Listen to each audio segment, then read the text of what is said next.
썰풀이터에 모여주세요. 오늘의 사연 시작합니다. 어머님의 통장 내역서를 보는 순간 눈앞이 캄캄해졌습니다. 매달 빠짐없이 50만원씩. 교회로 나가는 헌금 내역을 보고 가슴이 철렁 내려앉았죠. 은퇴하신 어머님의 연금으로는 결코 적지 않은 금액이었습니다. 처음에는 어머님이 혹시 사이비 종교에 빠지신 건 아닐까 하는 걱정이 앞섰어요. 시골에서 혼자 계시는 어머님이 누군가에게 세뇌당하거나 속은 건 아닐까 하는 불안감에 잠도 제대로 이루지 못했습니다.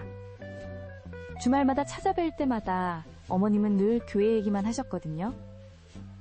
교회 목사님이 어쩌고 권사님들이 저쩌고. 그때마다 저는 속으로 한숨만 쉬었죠. 어머님 통장에서 나가는 50만원이 자꾸 신경 쓰여서 말이에요. 결국 더는 참지 못하고 어머님께 물어봤습니다. 어머니, 매달 50만원씩 헌금하시는 거 너무 많은 거 아니에요?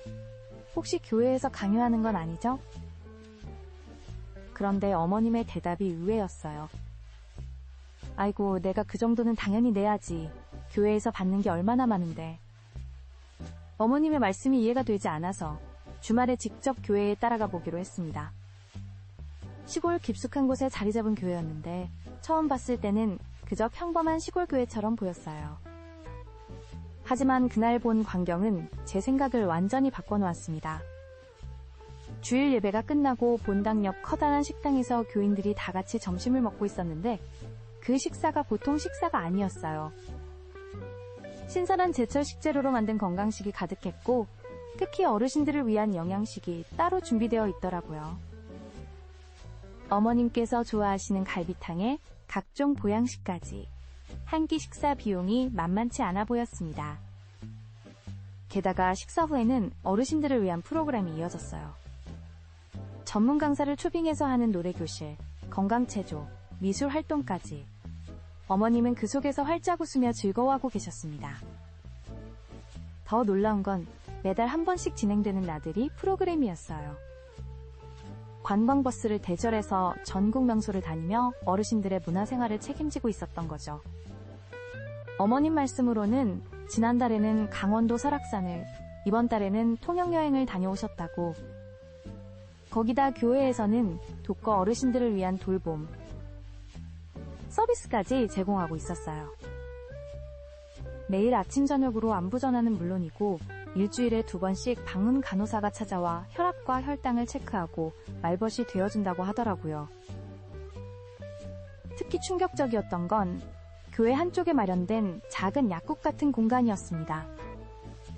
거동이 불편한 어르신들을 위해 약사 자격증이 있는 권사님이 자원봉사로 약 처방을 도와주고 계셨어요. 어머님 말씀으로는 병원에 가기 힘들 때면 이곳에서 기초적인 진료도 받을 수 있다고. 그제서야 어머님이 왜 그토록 교회를 좋아하시는지 이해가 갔습니다. 어머님께는 단순한 종교 공간이 아닌 삶의 활력소이자 제2의 가족 같은 곳이었던 거예요. 하지만 마음 한켠에서는 여전히 불안감이 있었습니다. 50만원이라는 헌금이 부담스러웠거든요. 어머니, 그래도 매달 50만원은 너무 큰 돈이에요. 줄이실 수는 없나요? 그때 어머님이 들려주신 이야기에 가슴이 먹먹해졌습니다. 내가 이렇게 좋은 걸 누리면서 뭐 하나 보태지 않는다면 그게 말이 되니? 여기 오는 어르신들 중에는 나보다 더 형편이 어려운 분들도 많아. 그분들도 나처럼 즐겁게 지내실 수 있게 내가 받은 만큼 돌려주고 싶은 거야. 어머님의 그 말씀에 할 말을 잃었습니다. 그동안 제가 얼마나 좁은 시야로 세상을 바라보고 있었는지 깨달았어요. 어머님은 이미 진정한 나눔의 기쁨을 알고 계셨던 거죠. 더구나 교회 관계자분들과 이야기를 나누면서 알게 된 사실이 있었어요. 어머님께서 내시는 헌금의 상당 부분이 지역의 독거 어르신들을 위한 도시락 배달 서비스와 난방비 지원에 쓰이고 있다는 거였습니다. 그러던 어느 날 뜻밖의 소식을 듣게 됐어요. 어머님이 교회에서 올해의 봉사상을 받게 되셨다는 겁니다. 단순히 헌금을 많이 하셔서가 아니었어요. 매주 새벽이면 혼자 사시는 어르신들 댁으로 밑반찬을 만들어 나르시고 교회 텃밭에서 직접 기른 채소를 나눠주시는 등 그동안 제게는 말씀하지 않으셨던 어머님의 선행들이 하나둘씩 밝혀지기 시작했습니다. 시상식 날 어머님을 바라보는 교인들의 눈빛에서 진심 어린 존경과 감사가 느껴졌어요. 어머님께 봉사활동을 줄이시라고 말씀드렸더니 오히려 제게 이런 말씀을 하시더라고요. 내가 이렇게라도 움직일 수 있을 때 나눔을 실천해야지. 늙어서 몸이 더 안 좋아지면 후회할까봐 그래. 그 말씀을 듣는 순간 눈물이 왈칵 쏟아졌습니다. 그동안 저는 어머님의 헌금과 봉사가 낭비라고만 생각했는데 그게 얼마나 이기적인 생각이었는지 깨달았어요. 지금도 어머님은 여전히 매달 50만 원을 헌금하십니다. 하지만 이제는 그 돈이 전혀 아깝지 않아요. 그 돈이 모여 또 다른 어르신들의 삶에 따뜻한 온기가 되어준다는 걸 알게 됐으니까요.